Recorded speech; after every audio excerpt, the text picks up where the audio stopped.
vamos a ir por lo básico, a ver qué es la eutanasia y qué no es la eutanasia.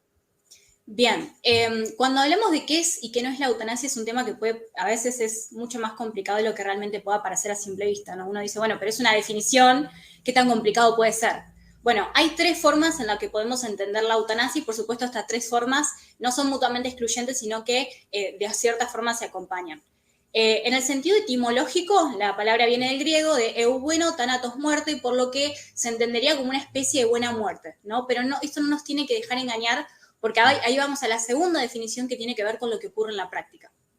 En la práctica, la eutanasia va a ser la muerte que deliberadamente se le causa a un paciente por este paciente estar enfermo y en razón de su sufrimiento. Esto, por supuesto, en el mejor de los casos, sea por voluntad del paciente o sea por voluntad de un tercero. Es decir, no siempre esta cuestión de la eutanasia tiene que ver con la voluntad y la autonomía del paciente.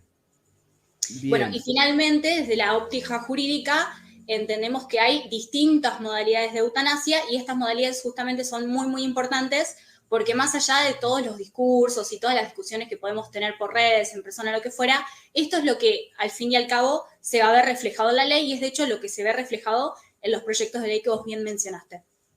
Bien, ya vamos sí, a entrar esa sería la tercera definición. Sí, adelante, adelante. No, básicamente hay dos modalidades que pueden ser activa o pasiva, que esto es fácil de entender. Si el paciente no, según la causa que ocasione, la acción que ocasione la muerte del paciente, que puede ser activa, que es la clásica, ¿no? Por ejemplo, una inyección letal, o la pasiva, que acá empieza a caer un poco más la trampa y hay que prestarle mucha atención a esto, que es cuando el paciente elige, por ejemplo, renunciar a un tratamiento que puede curarlo, prolongar su vida o beneficiarlo. Técnicamente se llama métodos proporcionados y necesarios, que no es lo mismo, por ejemplo, a que un paciente renuncie a métodos que son desproporcionados e innecesarios. Y ahí viene lo de qué no es eutanasia. No es eutanasia cuando el paciente, por ejemplo, podemos hablar de un paciente con cáncer, que tiene un cáncer avanzado, que la quimioterapia ya no le está haciendo efecto. En ese caso, el paciente puede elegir dejar de hacer esa quimioterapia y, por ejemplo, no acceder a algún tratamiento experimental que no le puedo proponer ningún tipo de beneficio que inclusive alarga su sufrimiento. Esos serían dos tipos de modalidades, activa y pasiva, y ahí está la clave qué es y qué no es eutanasia, y después ya viene lo si es voluntario o si es involuntario, que eso más o menos se deduce, pero que eso también está contemplado por la ley. Bien, ahora vamos a ir a ese punto, pero es interesante porque seguramente acá el gran problema va a ser, va a pasar por la idea de, bueno, los que están en contra de la eutanasia entonces quieren encarnizarse con el enfermo para que sufra y tenga la muerte más violenta que pueda imaginarse.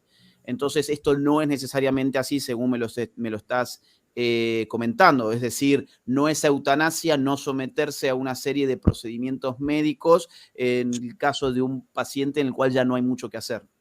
Exactamente.